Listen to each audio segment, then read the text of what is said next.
Si tu as de grandes ambitions, de grands rêves, de grands objectifs à réaliser, mais que tu te sens pas assez crédible, pas assez compétente, pas assez formée, trop ceci ou pas assez cela, ou que tout simplement tu attends d'être prête avant de te lancer, que ce soit sur YouTube ou pour écrire un livre ou lancer un business, cette vidéo arrive à point nommé sur ton feed. Car contrairement à ce que tu penses peut-être, ce n'est pas d'abord on a confiance en soi, on se sent compétente, professionnelle, crédible et légitime et ensuite on lance sa chaîne YouTube, son business ou on écrit un livre, c'est vraiment l'inverse. On va d'abord démarrer ce qui nous fait peur et ce qui nous fait sortir de notre zone de confort et à mesure qu'on fait ce qui nous fait peur, on prend confiance en soi. Donc si à l'heure actuelle tu attends d'être prête ou d'avoir confiance ou de te sentir légitime avant de démarrer vers l'objectif que tu souhaites atteindre, clairement tu n'arriveras jamais à l'atteindre. Donc dans cette vidéo, je vais te faire un retour d'expérience sur ma propre expérience à moi. Donc j'ai démarré une chaîne YouTube il y a 5 ans maintenant qui s'appelle Léa English, qui a à ce jour 360 000 abonnés. J'ai reçu donc ma plaque des 100 000 abonnés après un an et demi je crois. J'ai publié plusieurs livres qui sont publiés aux éditions Larousse, donc des livres sur l'apprentissage de l'anglais. J'ai lancé un business donc sur l'apprentissage de l'anglais, j'ai créé une application mobile et tout ce que je te raconte là aujourd'hui, en fait j'ai eu peur avant de démarrer à le faire. Ce n'est pas je me suis dit oui je suis crédible, je suis une autrice, je vais écrire des livres ou je suis youtubeuse et je me lance sur YouTube. Ensuite non, j'étais pétrifiée de peur, je n'avais pas du tout confiance en moi, je pensais que j'allais pas y arriver, je me sentais pas crédible, pas légitime, pas assez drôle, pas assez jolie, clairement c'est véridique. Pour me lancer sur YouTube par exemple, je me sentais ridicule en tant qu'auteur, je me voyais pas du tout me dire comme autrice, enfin vraiment c'était tout un cheminement et pour autant je me suis lancée même si j'avais peur, même si je me sentais pas crédible. La preuve qu'on n'obtient pas des choses comme ça, écrire un livre, YouTube, un business qui tourne, juste en attendant d'être prête, c'est clairement dans l'autre sens que ça se passe. Sache que notre cerveau est câblé pour notre survie, tout ce qui l'intéresse en fait c'est de nous maintenir en vie et tout ce qui est nouveau, qui est un challenge et qui est en dehors de notre zone de confort, donc clairement YouTube, un business, un livre ou autre, ça va le challenger et ça va lui faire sortir de sa routine. Pour lui c'est nouveau et tout ce qui est nouveau c'est potentiellement synonyme de danger. Donc lui ce qu'il va faire c'est genre alerte générale et il va t'empêcher au maximum de faire ce que tu as envie de faire parce que pour lui c'est nouveau et c'est pas confortable et ça lui fait peur. Les rêves que vous voulez réaliser sont par définition certainement challengeants et difficiles, ou au moins c'est ce que perçoit votre cerveau. Et donc votre cerveau, il va trouver ça intimidant et c'est pour ça qu'il va freiner des cas de fer et trouver plein d'excuses comme je suis pas crédible, je suis pas assez formée, il faut d'abord que je suive telle formation, que je passe tel diplôme, mais qui je suis pour me dire auteur, qui je suis pour me lancer sur YouTube, etc. Donc votre cerveau va trouver tout un tas d'excuses pour vous garder bien au chaud dans votre zone de confort et pas prendre de risques. Donc clairement, si tu attends que les planètes soient alignées, que la confiance arrive et que tu te sentes crédible, légitime et tout ça, tu vas attendre vraiment longtemps. C'est tout à fait l'inverse qu'il faudra faire. Il faut d'abord passer à l'action, se lancer sur YouTube, commencer à écrire ton livre, lancer un produit et ensuite, à force de faire, c'est ça qui va faire que tu vas prendre confiance, que ton cerveau va comprendre que c'est pas dangereux et que tu vas pouvoir continuer et ainsi de suite, prendre confiance. Ce qu'il faut au démarrage, donc ce n'est pas de la confiance en soi, mais c'est du courage. Il faut oser se lancer. C'est clairement ce qui m'est arrivé pour YouTube. Si tu scrolles sur ma chaîne YouTube Léa English, tu vas voir les premières vidéos sont affreuses. J'avais peur, j'étais pas bien, je parlais super vite, j'étais très mal à l'aise. Enfin, c'est juste très malaisant pour moi de les regarder aujourd'hui. Mais pour autant, c'est pas j'ai attendu la confiance. Si je l'ai attendu très longtemps, j'ai mis quasiment 2 ans à me lancer sur YouTube, je n'osais pas au démarrage et une fois que je me suis lancée, j'avais pas confiance en moi. C'est juste à mesure que je me suis filmée encore et encore et encore que je me suis habituée puis qu'au final maintenant me filmer ça me fait plus rien du tout. C'est pareil pour écrire mes livres, je me suis pas dit je suis auteur, c'est bon, c'est parti, je me sens à l'aise et légitime. Non, j'ai commencé, j'ai ouvert un document Word, j'ai démarré, j'ai écrit les premiers mots, les premières lignes, les premiers paragraphes, etc. Pendant toute l'écriture du livre et jusqu'au moment de le publier, je me suis dit mais qui je suis pour faire ça, ça va être nul, les gens vont pas l'acheter, etc. Et c'est à mesure que j'écrivais que je me suis rendu compte qu'en fait j'étais capable d'écrire et que finalement c'était pas si mauvais. Et maintenant que je les ai publiés, écoute, je suis assez fière et je suis contente de l'avoir fait. J'ai pas attendu de me sentir crédible en tant qu'auteur pour me lancer, j'ai fait donc l'inverse. Je me suis lancée avec du courage, j'ai fait preuve de courage même si j'avais peur. Et maintenant, je suis en train d'écrire un roman pour te dire. Et donc ça a clairement changé quelque chose dans mon cerveau de démarrer et de passer à l'action. Et au final, par rapport à mon business en ligne, pareil, les premières années, donc moi j'étais prof d'anglais à la base, j'ai fait 3 ans, j'ai enseigné l'anglais dans des écoles de commerce, écoles d'ingénieurs, tout ça. Et au moment de me lancer sur YouTube, lancer mon business en ligne, je me sentais ridicule, je me sentais pas assez compétente, je me disais mais qui je suis? Et pour te dire, les premières années, je me disais, quand on me demandait ce que je faisais, je disais j'étais prof d'anglais, alors que j'enseignais l'anglais, mais sur YouTube, j'avais plus d'élèves vraiment, je créais des produits digitaux, donc j'étais plus du tout vraiment prof, quoi, j'étais entrepreneur.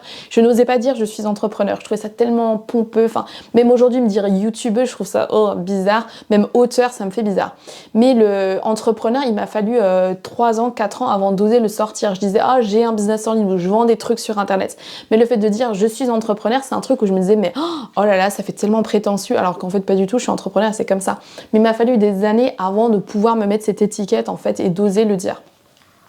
Donc ce qui se passe en fait derrière cette procrastination, te dire je suis pas assez formée, pas assez compétente, tout ça, c'est la peur en fait du jugement des autres, c'est le regard des autres sur toi qui te dérange et c'est tout à fait normal. C'est pas juste toi, c'est pas bien ou pas bien, c'est juste en fait une peur primitive qu'on a du temps des hommes des cavernes où la tribu et ce que pensent les autres de nous, au final ça a un lien avec notre survie ou non. C'est-à-dire que si on se met à dos les autres de la tribu et qu'on est mal vu, potentiellement on est en danger, on peut pas survivre tout seul avec tous les dangers qu'il y a à l'extérieur de la caverne. Donc c'est quelque chose qui nous est resté. On a toujours peur de ce jugement, peur d'être jugé par rapport aux autres, parce que être en groupe, avoir du soutien, être interconnecté à d'autres gens, ça fait partie de notre survie en fait. Et donc même si aujourd'hui en soi vous risquez pas grand chose à vous lancer sur YouTube, notre cerveau il voit ça comme un danger potentiel, les autres qu'est-ce qu'ils vont dire de moi. Et donc cette peur du jugement des autres, c'est juste à prendre en compte et à savoir que c'est là et savoir que c'est un frein en fait un blocage que vous avez mais qui vous appartient pas entre guillemets. Et on peut passer outre et passer au-delà et se lancer, se forcer quand même s'il n'y a pas de danger réel. Et de l'autre côté, clairement, il y a la réalisation de vos objectifs. Au finalement, tout mon chemin entre la fin de mes études et aujourd'hui, ça a toujours été j'ai un objectif, j'ai un rêve, j'ai quelque chose, j'ai une aspiration qui me donne envie, j'ose pas, je procrastine, j'ai pas envie d'y aller, j'ai peur, je me sens pas légitime, pas compétente, je me force à le faire, je démarre, au final je m'habitue, etc. Ça a démarré dès le début quand j'ai voulu m'installer comme prof d'anglais. Au démarrage, c'était pareil, j'avais mon diplôme LE1 en poche, je parlais anglais couramment, mais pour autant, je me sentais pas crédible, pas légitime, je me dis mais qui suis pour me dire prof d'anglais, enfin c'est quoi cette histoire, alors que c'est tout bête, je veux dire, mais je me sentais pas crédible, pas légitime. Comme je suis je suis française 100% et j'ai pas d'origine anglaise, je me disais que on allait me dire que je suis pas native, donc je suis pas assez bonne. Mes premiers cours avec des élèves, je me suis dit ils vont me dire oh là là tu parles pas assez bien ou t'es pas assez bonne en anglais ou nous on veut un vrai anglais ou quoi. Enfin j'avais toujours cette peur d'être démasquée, qu'on me dise pas assez capable en fait. Quand je me suis lancée dans l'entrepreneuriat, c'était la même chose. Quand je me suis lancée sur YouTube, c'était pareil. Pour écrire un livre, c'était pareil. Pour cette chaîne YouTube business, je me suis dit mais qui t'es pour faire ça en fait? Comment tu peux oser, t'es prof d'anglais quoi, je veux dire, comment tu peux oser donner des conseils business? J'ai procrastiné pendant très longtemps avant de lancer ma première chaîne YouTube sur l'anglais, mais celle-là c'est la même chose. Même si je sais comment on se lance sur YouTube, je sais comment on fait une vidéo, je suis à l'aise pour me filmer. Le fait de parler d'un nouveau sujet, mon cerveau a de nouveau essayé de m'en empêcher, de me dire non mais qui t'es pour dire ça? Est-ce que vraiment t'es crédible? T'es pas assez légitime? Faudrait que tu gagnes 1 million pour oser expliquer comment on gagne de l'argent sur internet. C'est pareil avec mon livre, je me pensais pas assez crédible pour écrire un livre, etc. Donc en fait ça n'en finit jamais. Et quand on voit de l'extérieur des gens qui réussissent, qui obtiennent ce que vous aimeriez avoir, lancer un business, YouTube, un livre, que sais-je encore, dites-vous qu'il y a certainement eu de la peur et plein de craintes et de doutes au démarrage, surtout pour les femmes. Et si ils ou elles ont réussi à obtenir ça, ce qui vous donne envie également, c'est certainement qu'il y a eu tout plein de choses, il y a eu certainement de doutes en chemin qui ont été levés un par un. Il y a certainement eu besoin de faire preuve de courage au démarrage pour se lancer. Donc par cette vidéo, j'aimerais te dire que c'est ok de pas se sentir à l'aise, de pas se sentir confiant, de pas se sentir prête. Et c'est très féminin malheureusement de se dire je suis pas légitime, je suis pas compétente, les autres ils sont mieux, ils savent plus, moi il me faut encore un diplôme, une formation, un truc, un bidule, un je ne sais quoi, et de repousser à plus tard. Attention à la procrastination tout court, donc le fait d'être paralysé, de pas oser se démarrer. Attention au perfectionnisme, c'est pas assez bien, la vidéo elle est pas assez bien, même si tu te motives à filmer du contenu pour YouTube, ça se trouve tu vas te dire ah non c'est pas c'est bien, il faut que je recommence, ou j'ai pas le bon matériel, les bonnes lumières, le bon micro, je ne sais quoi, et tu repousses ça plus tard. Mais attention aussi à la procrastination active, donc tu vas faire des trucs dans tous les sens, démarrer un compte Instagram, te lancer sur Pinterest, bricoler dans tous les sens, te faire un logo bidule, et en fait tu vas procrastiner activement, donc tu vas faire plein de trucs, mais pas le truc qu'il faut vraiment faire pour te lancer et obtenir l'objectif que tu t'es fixé. Donc si toi aussi tu veux une chaîne YouTube, des livres, je ne sais quoi d'autre, un business qui tourne et qui fait des revenus passifs, et que tu vois tout ça chez les autres et que tu te dis ouais, j'aimerais tellement avoir ce genre de choses, dis-toi que le premier pas pour y arriver, c'est juste de surmonter ta peur, surmonter ton inconfort, et surtout arrêter d'attendre la confiance en soi, d'être prêt, etc. Parce que ça n'arrive pas, en tout cas pas en attendant et en se tournant les pouces. On ne peut pas s'améliorer à partir de rien, c'est-à-dire tu ne peux pas progresser, t'améliorer sur YouTube en tant qu'auteur, améliorer ton business, il est inexistant. Il y a une phrase que j'aime beaucoup qui est You cannot improve on nothing. You cannot improve on nothing. Tu ne peux pas t'améliorer à partir de rien. C'est-à-dire tu ne peux pas devenir meilleure youtubeuse, meilleure podcasteuse, auteur ou quoi si tu ne démarres pas en fait. Donc c'est normal au démarrage d'avoir peur, de devoir forcer un petit peu, de se sentir mal à l'aise. Et c'est à mesure que tu le feras que tu vas progresser et que tu vas te sentir à l'aise justement. Et une dernière citation que j'aime beaucoup, Easy choices, hard life. Hard choices, easy life. Ce qui veut dire, donc, easy choices, hard life, si tu fais des choix simples, faciles, donc scroller sur ton téléphone, ne pas lancer une chaîne YouTube, ne pas mettre dans l'inconfort. Alors, je te dis pas qu'il faut absolument toujours être dans l'inconfort, mais clairement, si tu as des objectifs ambitieux, il faudra sortir un petit peu de ta zone de confort pour les atteindre normalement. Donc, si tu fais des choix faciles, tu auras une vie, entre guillemets, difficile. Donc, des choix comme scroller au lieu de poster du contenu, des choix comme, voilà, regarder Netflix, même si c'est ok de temps en temps, plutôt que de sortir et courir, mettre tes baskets, tu auras, entre guillemets, une vie difficile, donc tu auras des conséquences en fait de ces choix-là. À l'inverse, si tu fais des choix difficiles, par exemple, oser te lancer sur YouTube, oser lancer un business, oser écrire un livre, oser envoyer ton roman chez un éditeur, etc., etc. Là, donc hard choices, easy life. C'est là où la vie, entre guillemets, deviendra facile.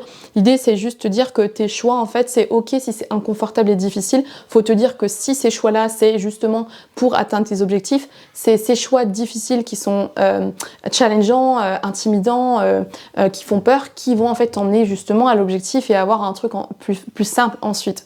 Moi, je suis très contente d'avoir fait le choix difficile de me lancer sur YouTube pour l'anglais. C'était super inconfortable, super difficile, pas dans le sens, c'est vraiment dans le sens mindset du terme, c'est-à-dire qu'il n'y a rien de technique, de très compliqué en soi, mais c'était juste hyper challengeant, je me sentais hyper mal à l'aise, j'étais pas du tout prête, j'étais très gênée, j'avais pas du tout confiance en moi, c'était vraiment très difficile pour moi de me filmer. C'est un exercice qui est vraiment, enfin maintenant ça va, mais il y a 5 ans c'était la panique à bord, quoi. Je déteste me filmer. Bref.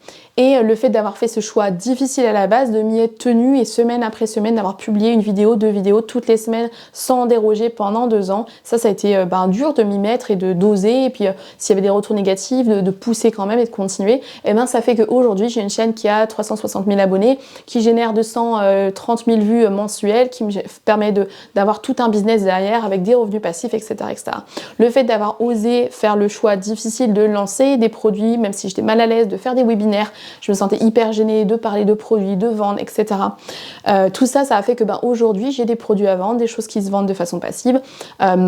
J'ai automatisé des choses qui font que j'ai des revenus parfois, enfin même en vacances, même quand alors, tout n'est pas 100% automatisé, c'est pas, je peux pas vous faire miroiter le business 100% passif qui tourne sans que tu fasses rien, mais mine de rien, le fait d'avoir fait ces choix difficiles à la base fait qu'aujourd'hui j'ai un business qui est rentable, qui est bien, qui génère des revenus passifs, mais pas que, et ça a tout démarré, enfin tout ce qui est entre guillemets les choses faciles qui arrivent dans ma vie aujourd'hui, enfin voilà, le fait d'avoir ce succès sur YouTube, d'avoir publié des livres, etc. Ça a démarré d'un choix difficile à la base, ça a démarré de passer outre l'inconfort, si je puis dire. J'espère donc que cette vidéo va t'aider à passer outre l'inconfort et à vraiment te lancer vers ce projet qui t'anime et qui te donne envie, parce que clairement à chaque fois que j'ai eu un croisement avec choix facile et choix difficile, chaque fois que j'ai pris le choix difficile, en tout cas en termes de mindset, j'ai eu des retombées, des bénéfices qui sont tellement plus grands que ce que j'aurais eu si jamais j'étais restée dans le choix entre guillemets de vie facile. Et aujourd'hui je me remercie, et si ça peut être un dernier truc que je peux te dire, c'est fais aujourd'hui des actions que ton future self, que ton toi dans 3 et 6 mois te remerciera d'avoir fait, et c'est ce que j'ai fait à de nombreuses reprises, et c'est tout le mal entre guillemets que je te souhaite. Thanks for watching and see you next time. Bye.